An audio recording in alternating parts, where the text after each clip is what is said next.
ओशो मेरे जीवन का सबसे बड़ा रोल मॉडल है। उसने मेरे स्पिरिचुअल जर्नी को बहुत ही आगे बढ़ाया है और जीवन को बहुत ही सुंदर बनाया है। और वो सिर्फ बोलते ही नहीं थे, वो अपने जीवन को खेल की तरह जी गए कि मैं जस्ट एक खेल खेल रहा हूँ, मुझे किसी से कुछ फर्क नहीं पड़ रहा, मैं वही करूँ जिससे मैं आनंदित रहूँ, अपने आनंद को मैं किसी भी तरह से कॉम्प्रोमाइज नहीं करूँ, वही वो हम सीख देते हैं। अपने जीवन में जो सहज रूप से आपसे हो जाता है ना, वही करे, दबाव में आके कोई काम नहीं करे, वही काम करेंगे जिससे आप आनंदित हो, जिससे आप थकते नहीं हो, तो ही वो आपको स्पिरिचुअलिटी की झलक मिल सकेगी। आपका थोड़ा बहुत संपत्ति चला जाए ना, थोड़े बहुत में आपको हार्ट अटैक आ जाएगा, थोड़े बहुत में आपकी पूरी नींद खराब हो जाएगी, आप डिप्रेशन में आ जाओगे और आप अपने लाइफ में कुछ नहीं कर पाओगे। लेकिन आप ओशो जैसा लेवल का व्यक्तित्व तो देखो, जिसने इतना बड़ा साम्राज्य सेटअप किया था, रजनीशपुरम सेटअप किया, ओरिगॉन में एक बहुत बड़ा सिटी सेटअप किया, लोग आके आनंदित हो सके, प्रफुल्लित हो सके, उनकी खुद की मिलिट्री, फिर करेंसी, कितने सारे रोल्स रॉयस था। और इतना सारा होने के बाद जब उनके सरकार ने उस पर दबाव डाला, उनको अरेस्ट किया,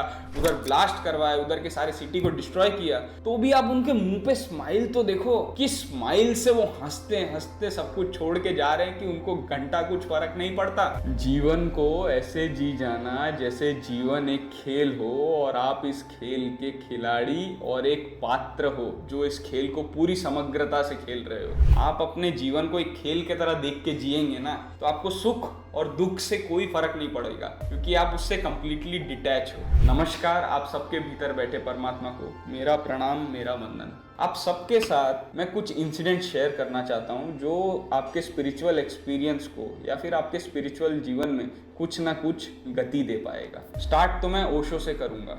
ओशो मेरे जीवन का सबसे बड़ा रोल मॉडल है। उसने मेरे स्पिरिचुअल जर्नी को बहुत ही आगे बढ़ाया है और जीवन को बहुत ही सुंदर बनाया है। मेरे ही नहीं, कई लोगों के जीवन को वो परिवर्तित किया है। ओशो तो ऐसे व्यक्तित्व थे। ओशो जितना बड़ा काम शायद ही किसी संत ने ये थोड़े दिनों में, थोड़े सदियों में किया होगा, 150 सालों में। इतना बड़ा काम आप देखे, ओशो एक ऐसे व्यक्तित्व थे, अपने लाइफ में ऐसे ऐसे काम कर गए ना जिसकी आप कल्पना भी नहीं कर सकते। और वो सिर्फ बोलते ही नहीं थे, वो अपने जीवन को खेल की तरह जी गए कि मैं जस्ट एक खेल खेल रहा हूँ, मुझे किसी से कुछ फर्क नहीं पड़ रहा, मैं वही करूँ जिससे मैं आनंदित रहूँ, अपने आनंद को मैं किसी भी तरह से कॉम्प्रोमाइज नहीं करूँ, वही वो हमें सीख देते हैं कि अपने जीवन में जो सहज रूप से आपसे हो जाता है ना, वही करे, दबाव में आके कोई काम नहीं करे, और कोई ऐसा काम नहीं करे जिससे आपके आनंद को हैम्पर होता है, जिससे आपकी खुशी को हैम्पर होता है। वो काम आप ढूंढेंगे और वही काम करेंगे जिससे आप आनंदित हो, जिससे आप थकते नहीं हो, तो ही वो आपको स्पिरिचुअलिटी की झलक मिल सकेगी, तो ही आपको उस परमात्मा की झलक मिल सकेगी।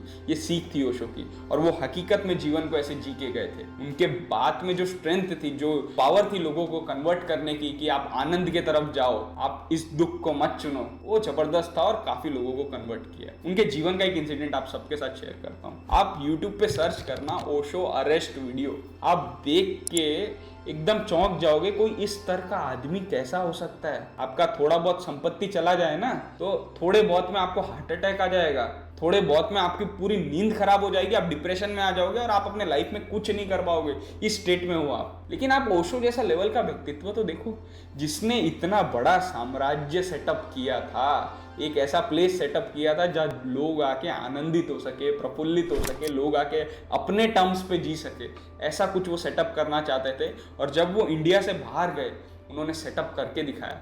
रजनीशपुरम सेटअप किया, ओरिगॉन में एक बहुत बड़ा सिटी सेटअप किया।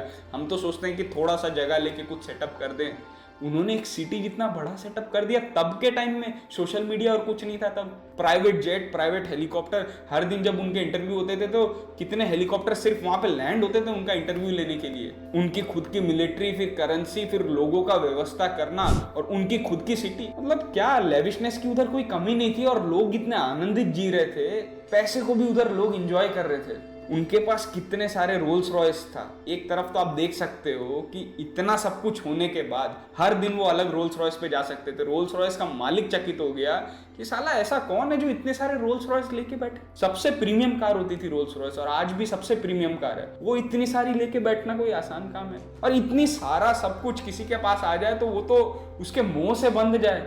और इस लेवल का चीज जब उधर की सरकार को लगा कि यार ये बंदा आके हमको इफेक्ट कर रहा है, इसको हटा देते हैं, नहीं तो सारी सरकार इसके पास आ जाएगी, क्योंकि सारे लोग उसके सुनने लग गए थे, क्योंकि वो जीवन को कुछ अलग ही ढंग से जीना चाहता था। चाहे वो अमीरी कितनी हो या गरीबी कितनी हो, वो उसको फुल्ली इंजॉय करता था। और इतना सारा होने के बाद जब उनके सरकार ने उस पर दबाव डाला, उनको अरेस्ट किया, उधर ब्लास्ट करवाया, उधर के सारे सिटी को डिस्ट्रॉय किया, तो भी आप उनके मुंह पे स्माइल तो देखो कि स्माइल से वो हंसते हंसते सब कुछ छोड़ के जा रहे हैं कि उनको घंटा कुछ फर्क नहीं पड़ता। आपके पास इतना सब कुछ आ जाए और कोई आपसे ले लेना, आप क्षण भर नहीं जी पाओ।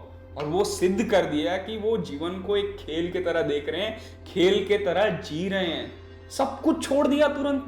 यार ऐसा कौन व्यक्तित्व कर सकता है?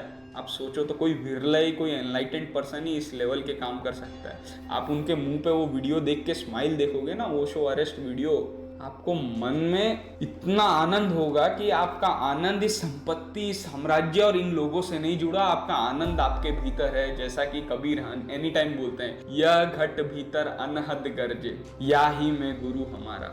इसी के अंदर सारा आनंद है। तो सब छोड़ने के बाद भी ये स्माइल के साथ जा रहे हैं कि कुछ हुआ ही नहीं, कोई बात नहीं, मैं तो उतना ही आनंदित हूँ, इससे मुझे कुछ फर्क नहीं पड़ता। इस लेवल का टर्म्स आ जाए। आप एक बार कल्पना करके देखो, ऐसा कुछ आपके साथ हो जाए, आपका छोटा सा बिजनेस या आपका छोटा सा जॉब चला जाए, तो आप पे क्या बीते? आप हंस पाओ क्या वैसे? तो ये चीज हमें सीख देता है किसके तरफ? स्पिरिचुअल जर्नी की तरफ आगे बढ़ने की, रोज मेडिटेशन करने की, रोज कुछ ना कुछ ऐसा करने का जो आपके जीवन में आपको ग्रोथ दे और कुछ ऐसे तरफ ले जाए जो डेथ आपसे कभी छीन ना पाए।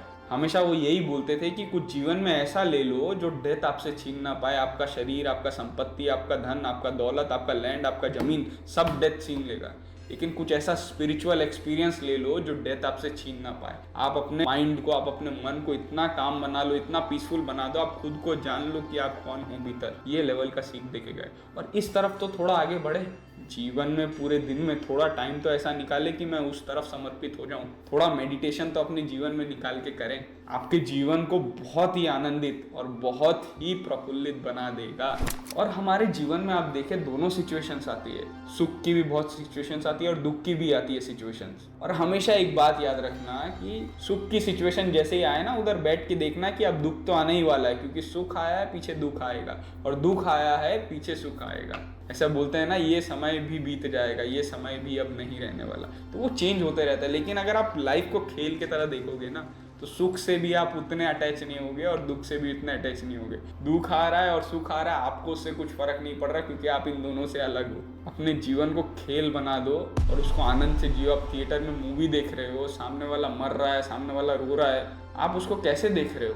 आपको पता है वो असली जीवन में घटित ही नहीं हो रहा, वो भी एक खेल है। तो वैसे ही सेम ये जीवन है, ये भी आप पात्र हो, एक खेल खेल रहे हो। ऐसा सोच के जीवन खेलो ना, कितना आनंदित हो जाता है, क्योंकि आप तो मरने ही वाले हो, डेथ तो आपको आने ही वाली है। आप एक एग्जाम्पल अपना पास्ट लाइफ को ऑब्जर्व करके देखो। पास्ट में जितने भी इंसिडेंट है आपके मन में एक बार सोच के देखो, वो तो सपने जैसा ही लगेगा ना, क्योंकि वो तो चला गया, अब तो वो घटित नहीं होने वाला। और जीवन का एक और सबसे बड़ा लर्निंग जो हम सबको सोसाइटी और प्रेशराइज करती है ना, कि कुछ करके दिखाओ, कुछ बन के दिखाओ, ये सब बेकार बातें को एक बार हटा दो। जीवन में कितने लोग, पूरे आप प्लेनेट का हिस्ट्री ले ले तो कितने लोग अरबों खरबों राजा बन गए, अरबों खरबों मिलियनेयर्स बन गए, अरबों खरबों लोग कुछ हासिल कर लिए। कोई सबसे बड़ा डांसर बन गया, कोई सबसे बड़ा सिंगर बन गया। कितने लोगों को याद है आपको, बताइए ना। और आप कुछ बन भी जाओ और आपके मरने के बाद आपको क्या फर्क पड़ता है?